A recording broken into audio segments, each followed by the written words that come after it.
Okay, Assalamualaikum and good morning, good evening to everyone. So today we'll look into the database chapter, which is chapter 6, data model. So data model is one of the important topic, especially in database, because in data model you will develop the entity, you will develop the attribute, you will develop the relationship or cardinality of the relationship or your data model. So let's look into what are the content of this chapter.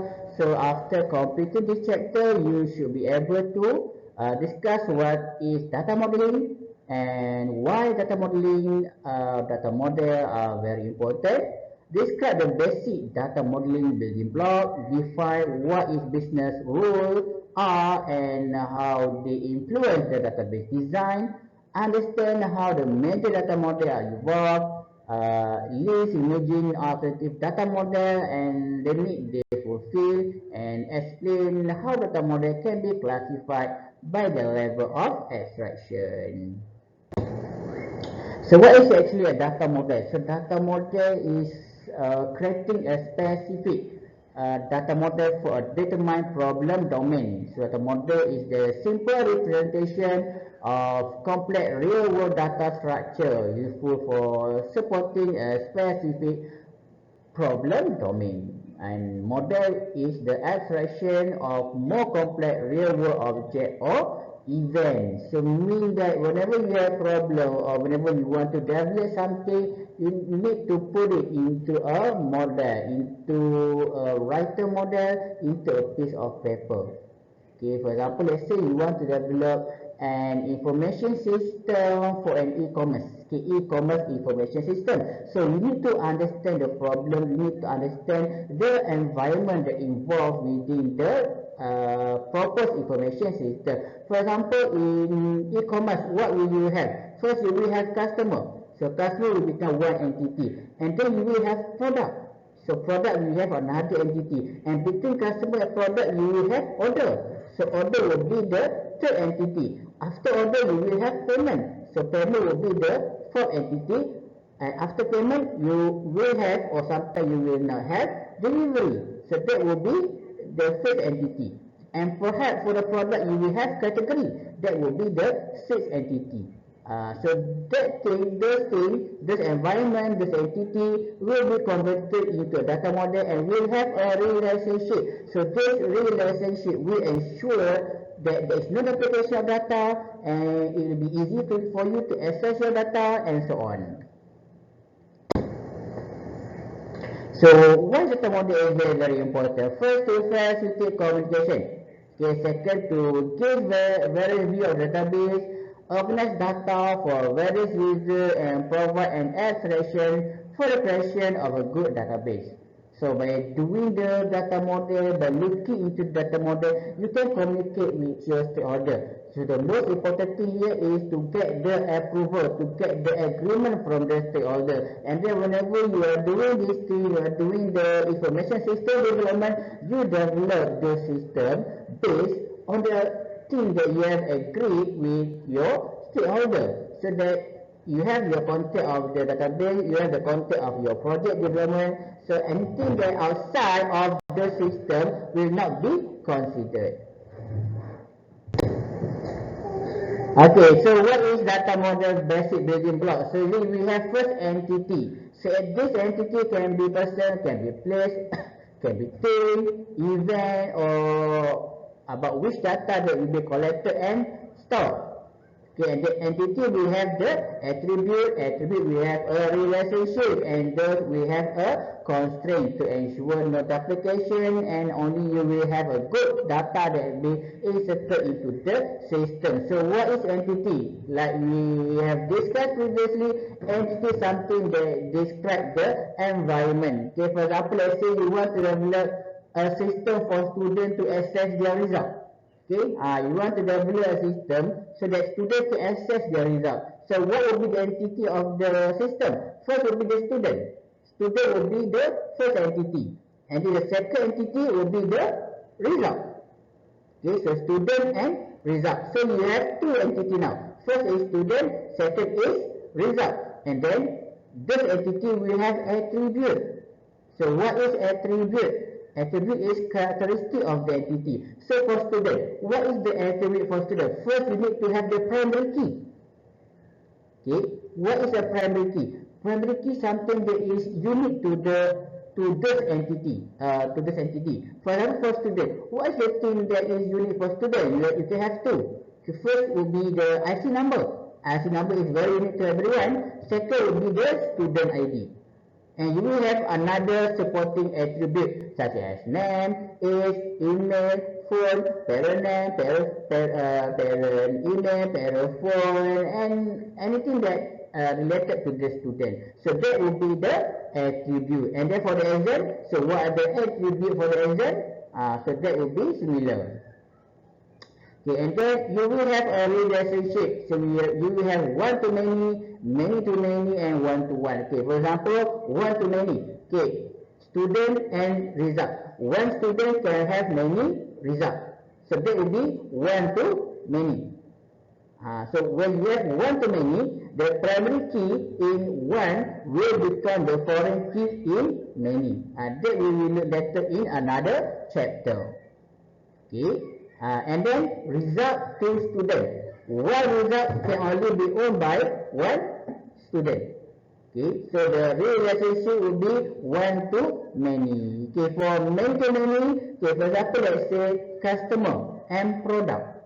Okay, customer want to purchase product. So that will be one to many. From customer to product will be one to many. Product to customer will be one to many.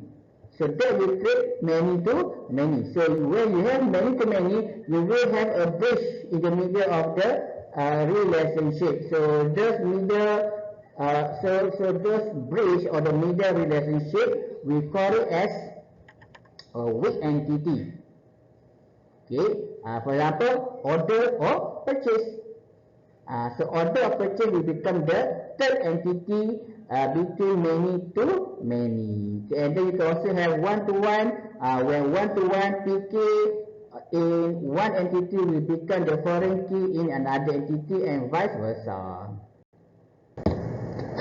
Okay, so what is business rule? Business rule is very important because it will describe how your data travel, how your data work, how your system work. It's the boundary of the system, it's the constraint of the system. Okay, for example, let's say you as a student, okay, how many subjects can you register for one semester? I think it's about 21 hours. You cannot exceed 21 hours unless with the permission, special permission from the coordinator.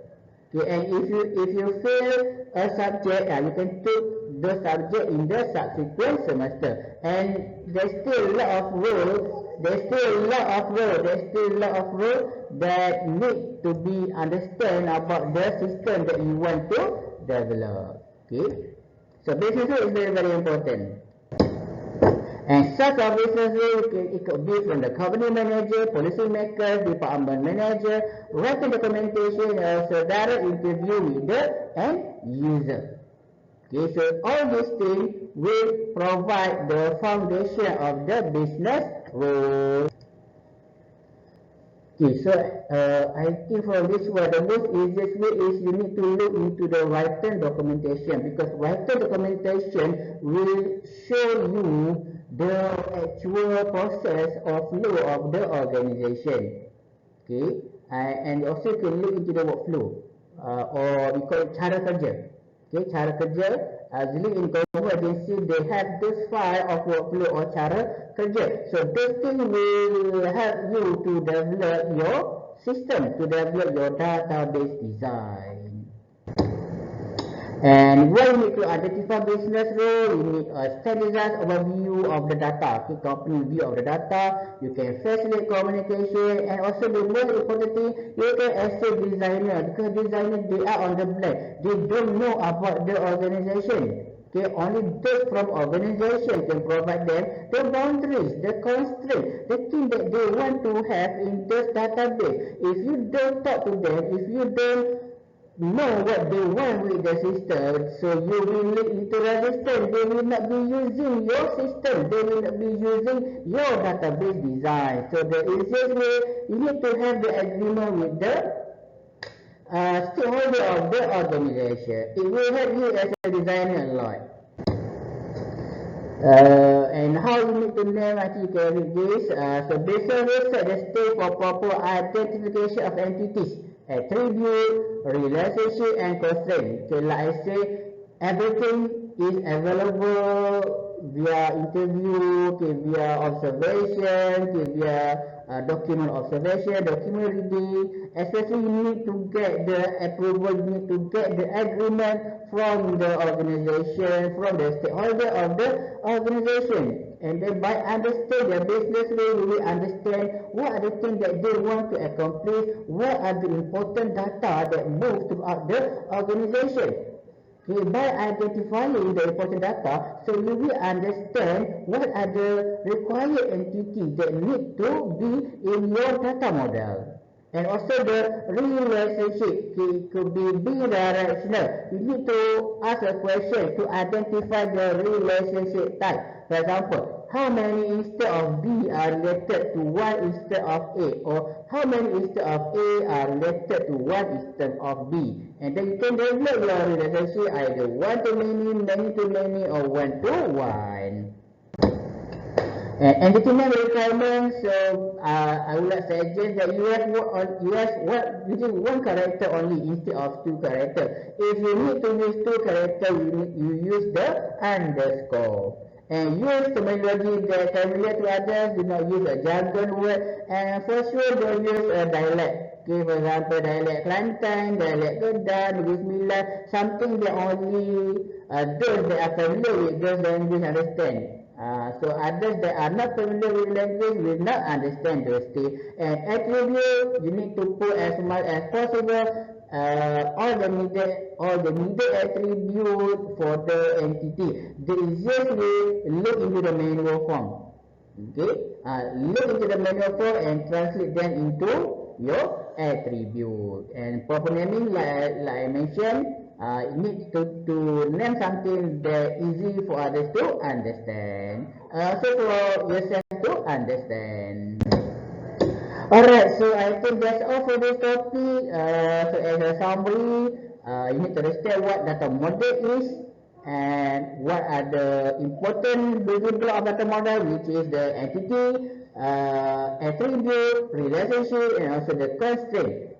Okay, and then there are 3 level of relationship: one to one to many, and many to many. Okay, and then the forward will be the business role. What is a business role? Why it is important to us to understand the business role, and also what are the source of a business role. Alright, so I think that's all for me. So if you have any question, you can ask me via WhatsApp or via the WhatsApp group. So thank you. Assalamualaikum warahmatullahi wabarakatuh.